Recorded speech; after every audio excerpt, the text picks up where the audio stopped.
Hi and welcome to another episode of the New Homes podcast. I'm Tom from Redrow and today we're going to be talking all about gardens, the fifth room of the home. For that I'm delighted to be joined by two fantastic guests. We have Ben and Alexandra who are here with me today. So Ben, can I start with you? Can you tell us a little bit about yourself and your interest in gardens? Yes, hi, thanks for having me here today. I'm Ben and I run Walker Landscape and Design. We're a landscaping design and build firm based in Cheshire. Fantastic. And Alexandra, how about yourself? I'm a journalist and I worked for a number of magazines such as Good Housekeeping and Harper's and Queen and things, but then I finally got the garden I really wanted and suddenly discovered there was so much to learn. So I started the Middle-Sized Garden blog and the Middle-Sized Garden YouTube a little bit later. The first thing I really wanted to start with is how is, we're living through the pandemic and we've seen lots of changing behaviours and patterns. How do you think lockdown and that kind of mentality has changed how people approach their garden space and what they want out of it? Well, I think everyone has spent so much extra time compared to normal at home. It's really made them appreciate the space they do have and really it's got them thinking about how to maximise the usage of that space. A trend that seems to be here to stay is that flow from inside to out. And really, as you touched on, making the garden an extra room of the house. I think it's given people that time to really sit in the space and assess it. Yes, I'd absolutely agree with Ben. And I also think that there's been much greater interest in sustainability and wildlife because if you're actually out in your garden and you suddenly see these sparrows having a lovely time in the bird bath, you can't help but get more interested in them. And so sort of that's become big. And then the other thing obviously is grow your own because we're so aware now of how fragile our supply chains. I mean, most of our garlic came from China, for heaven's sake. And now we're sort of thinking, oh, actually, I want to grow my garlic myself. I don't think people want to feel they're going to be self-sufficient because that's a big ask. But I think they just want to be able to grow a little bit more for themselves. To grow and use their garden for cultivation and food, but from what I've seen of our customers, people can use that space for all sorts of different reasons. And what do you think, Ben, for some of the ways that people are using that outdoor space now, and whether that has changed? Yeah, there's varied ways that people like to use their outdoor spaces, and I think what's really interesting is people are targeting their own personal preferences. Whether people have struggled to get to the gym, is it an outdoor workout space? Is it AstroTurf? If you've got young children, is it more of a play area that's barked up for them to be able to run around in and make as much mess as possible?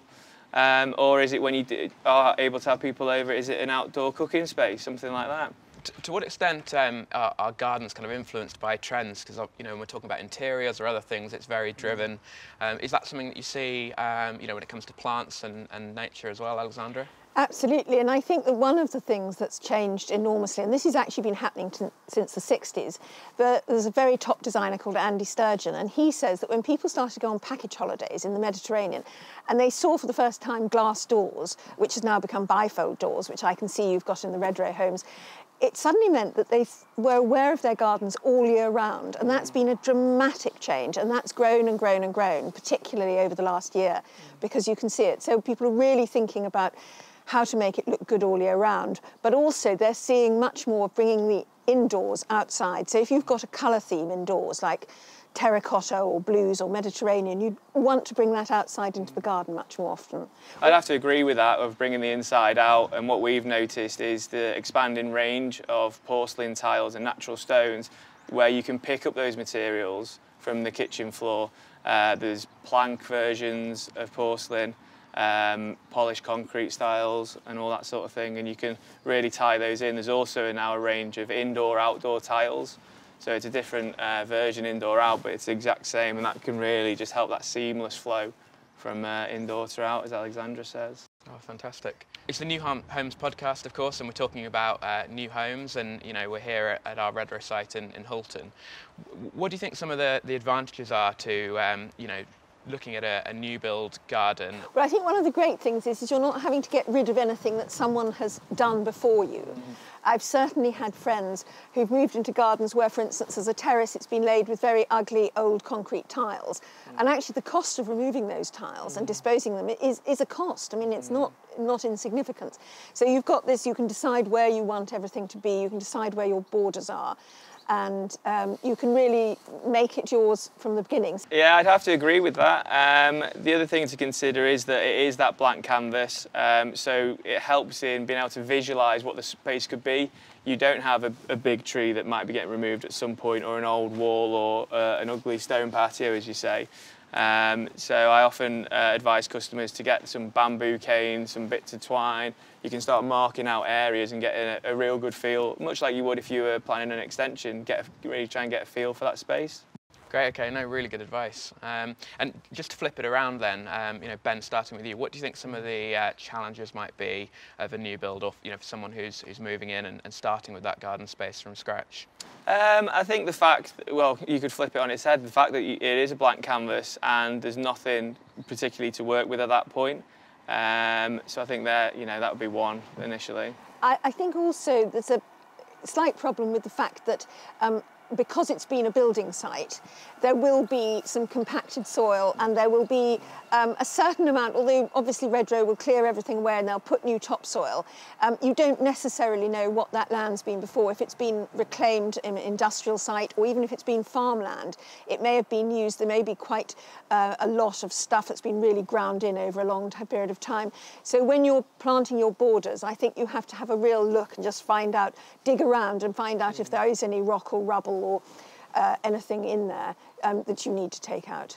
One of the things that I know lots of our customers pride themselves on as well is that beautiful front garden, and really helping to get the street scene and curb appeal there.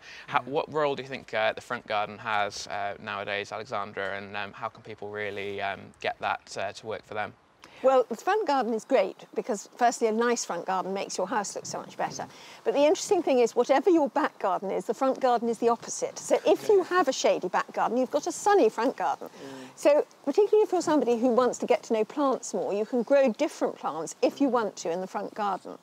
And the other thing I would say about the front garden is it's quite a good idea to try and tie it in either with the architecture or the neighbourhood, or even with your paint colours. I mean, if you've got a blue front door, I'd really consider blue pots, or, if you're going to paint an obelisk blue, and just think about the colours and try and simplify it as much as possible, because it's not a large space, really, is it? No, I'd have to agree with all that, and all I'd add is that we've always been a big fan of adding a bit of scent near the front door as you're walking in, whether it's as simple as lavender, which, let's be honest, will grow almost anywhere. Little things like that can really add, and quite a subtle little thing just to add to the appeal of your front garden. There's an amazing amount of depth to all the considerations that are going in. The fact that we are, talking about the smells and the sights. There's a lot to consider clearly, which is great to hear more about. So I wanted to talk specifically about projects now, and just really some of the key things that people might want to be thinking about before they embark on that big, transformative project in their garden. I think one main thing to really consider is budget. I think that will start the decision-making process for people when it comes to different elements of the garden, what materials, what designs are actually possible for them. And then the other big one would be the contractor. A good contractor, or garden designer as well, obviously, will really ease that process. How they go about finding those, good word-of-mouth recommendations, or some of the big trade bodies like the Marshalls Register or the APL. Okay, and I mean, we've probably got people that are going to be doing this at all range of experience levels, budgets, stage in their house buying journey. Alexandra, if they're just getting started, is there simple things people can still do themselves, or apply this kind of logic even if they're not bringing in tradespeople? Well, I think the first thing to do is to have an idea of what you want your garden to look like overall. Whether it's a cottage garden or a country garden or a wildlife garden or something, and then do things as you can afford them. So, for example, if all you can afford is to have a nice terrace, then you start with that, and then maybe as time comes on you have a shed and you get more garden furniture, and then you'll perhaps do more planting. Of course, you can certainly dig a border or mow a lawn path without any money at all. But the important thing about having this sort of general overall idea is it stops your taste from sort of jumping around, so that you suddenly buy something that's very modern furniture, but it's a very rustic shed. And sometimes, of course, that can look lovely. But on the other hand, sometimes it can look slightly as if somebody just dumped a whole load of things in without really thinking about it. Yeah, I think that's a really good point. It's almost a script for your process to sort of abide by. And, the old-fashioned version of a mood board always works really well. Obviously that's gone to become a bit old hat, and now it's more about Pinterest. But having that, just those images, videos of posts you've seen and things that you like, just keeps that theme growing and keeps you consistent, as Alexandra says. Alexandra, you mentioned styles of it there, so I was just going to go back. Can you tell me a bit more about, you know, English garden and these other styles that you're talking about? What do they mean, and how much does that inform what people do in their gardens? Right, well, it's really helpful to think about what kind of garden style you really want. And if you think about them, one of the most popular at the moment particularly is cottage garden style, and that's almost a sort of no-style style. It's a mesh of the plants you love. You don't have to have a special colour scheme, although quite a few friends of mine with cottage gardens exclude a colour. So they'll say, I have everything except yellow, or I have everything except white. And that can actually make a garden look very natural and pretty. A cottage garden doesn't have a lawn. It'll have paths and big beds. It'll be in quite a small area. You'll have flowers and veg and fruit trees all together. You will have a little place to sit. It's a lovely thing for wildlife. And then if you look, say, at an English country garden, that's a much more formal idea. You'd expect a lawn, you'd expect a herbaceous border, colour schemes in the border. You could have a pergola. The benches would be quite traditional. You have a number of features like ponds and things like that, and it tends to be for a slightly larger garden, although you can do a mini English country. But one that works really surprisingly well for small gardens is formal garden style, and there's an element of that outside the front door of this show home, in fact. And that comes from the great gardens like Versailles, but it's amazing how well it works in much smaller gardens because it's very geometrical, very balanced, but depends a lot on evergreen structure. You've got an element of it in the front garden here in this Red Rose show home, as there's some lovely kind of twining evergreen topiary, and then there's low, very geometrically cut hedges. And it would have something like a lawn or a terrace or a pool in the middle, but that would be quite rectangular. It would be bordered by matching. There's balance. There's balls like box balls and yew cones and things like that. And then you've got the wildlife garden. And actually, any garden can be wildlife friendly. You don't have to have it looking messy if you don't want it looking messy. A wildlife garden means having flowers in flower all year round, lots of greenery and just as much planting as possible, and a source of water. It's amazing to hear you run through all of that, Alexandra. There's so much clearly that's there for people to you know, get their teeth into and start, and I suppose to take that inspiration and you know, start searching some of those terms and see where you can go with your garden. You can certainly look online quite a lot. You'll find, you know, blog posts, videos, Pinterest, Instagram, all of those are really good sources, I think, for just getting your eye in and thinking, well, actually, yes, I do want to have a cottage garden. I want that relaxed feel, or, wow, I want to knock people's socks off with a jungle garden. And Ben, how do you think customers can ensure that their project is going to be sustainable? Well, I think there are a few things. Obviously, the more reputable the manufacturer, you know that the more time and effort they've spent into how they're producing those materials, and more often than not, the higher quality the material, you know, the longer lasting it's going to be, and could be there in that situation for a lifetime, which is great for sustainability. The other thing to consider is what you're removing from the garden. More often than not, you might be updating an old patio that is just being updated for taste reasons. We found on a lot of our projects, if they're advertised online, you know, by the next morning they've been stacked outside and someone's come and collected it to do a little job down their allotment, or if they've just moved into a new house, they're on a budget, it can be recycled in that way. Fantastic, and that's really good advice, and great to hear things are being recycled and reused in that way. So I wanted to talk about sort of more hassle-free gardens. We've talked a bit about, you know, bigger projects and long-term, but just wanted to get your thoughts on, for those, you know, people who've just moved into a new home and maybe they're not quite ready to embark on, or they just want something very low maintenance. Have you got any thoughts or advice for those kind of people, Alexandra? Well, I definitely start with pots, because one of the great things about pots is that you can buy something, particularly potted roses, for example, and you can get large, like 4-litre pots, and stick them outside, take them from the garden centre, put them on your terrace in a little grouping. It looks lovely. And then you can actually then think about whether you're going to ultimately plant them in the ground. And there are quite a lot of potted plants that you can buy in flower just to sit on the terrace. And then if you find out a bit more about them, you actually might think, well, actually, I'm going to have this long term in my border. I do think it's a good idea to kind of plan that the way you're going to go from one to the other. But certainly if you just want a bit of colour, I'd say pots. Great, okay. And what about you, Ben? Any advice? One quick win that's always been really popular with me is the new range of outdoor paints they're on. Cooper and All do an excellent range of vibrant colours, and you could use them to paint an older deck, some fencing that's weathered, even some wooden outdoor furniture. If you go for something quite modern, like a grey or a black paint to a fence, that can really make your planting pop. But if you're feeling a bit more adventurous, you can pick out a feature like the shed at the bottom corner of the garden and go for a much more vibrant colour, like a blue or a purple, say. So let's go up one level maybe. If we're going to go beyond that, the simple pots and other steps. If someone wants to maybe get their hands a little bit sort of dirty or more involved in their garden, what's maybe a next step that they could look to try? Well, I think what's proven really popular recently is some pallet work, whether that be for some outdoor furniture or some pallet planters, as we call them. We've recently done a how-to video to convert a pallet into a vertical planter that's then attached to a wall. The advantages of that are that it gets the water draining through all sections of the planter and increases the light for the plants that are in there, and they've proven really popular and are quite a sort of entry-level sort of DIY project. We've also seen some amazing examples of things you can do with pallets, converting them into outdoor furniture. And I'd say start planting with seeds, because this is an incredibly cheap and easy way to get into gardening and really teaches you so much.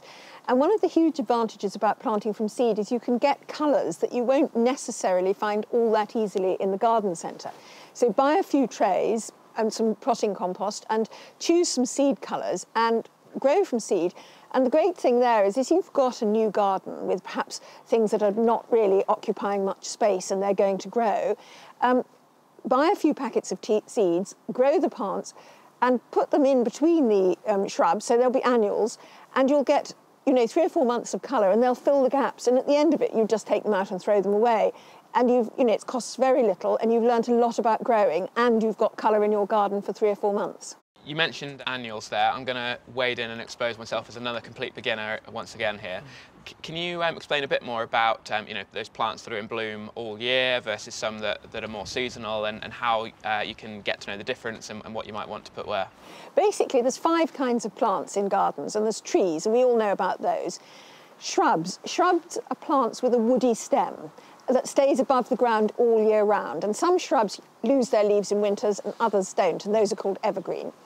And then you've got perennials, and perennials are planted in the earth, but quite a lot of perennials go back underground during the winter. And perennials are things like daylilies and dahlias and things like that. And those are the ones that, all 3 of those, trees, shrubs and perennials, are relatively low care because you quite often don't have to do much more than deadhead them or prune them.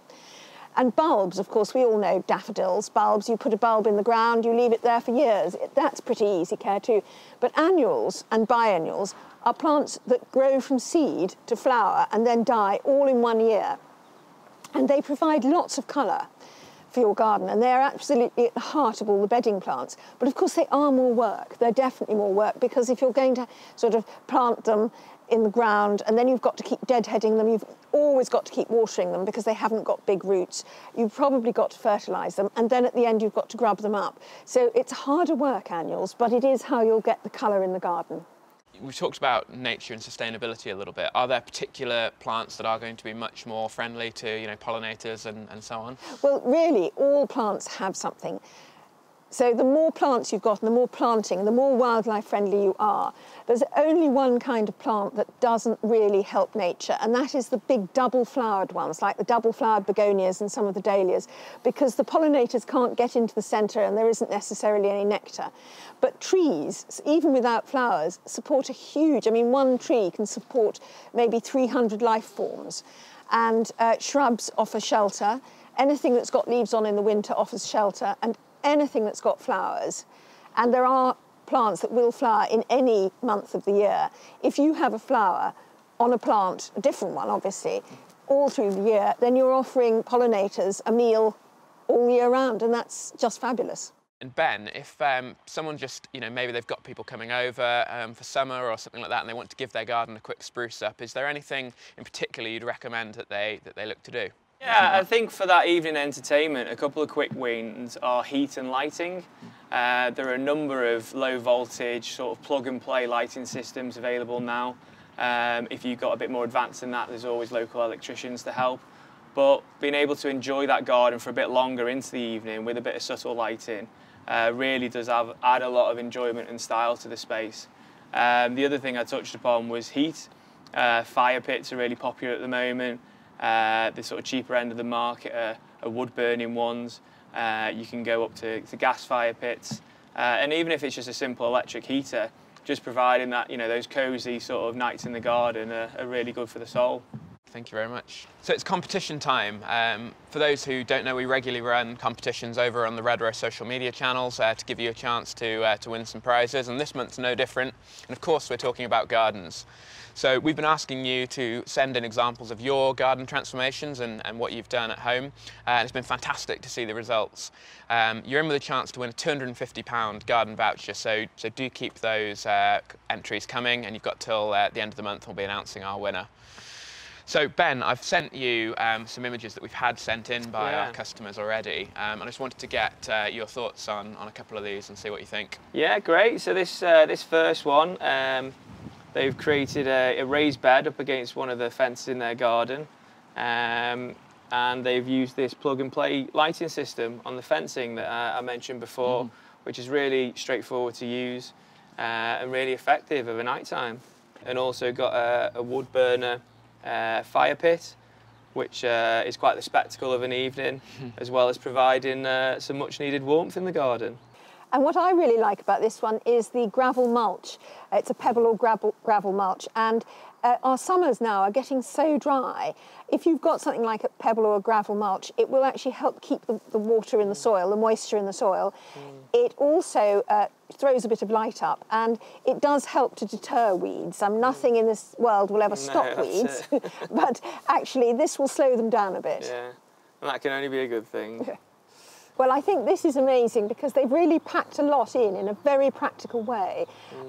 They've got a wonderful, using the garden as an outdoor room, and they've also done quite a lot in the way of storage and layering. And one of the things you can take from this, for example, is even if you've just got a simple bench in the garden, you can use the underneath part for storing. Yeah, exactly, and space is obviously at a premium these days.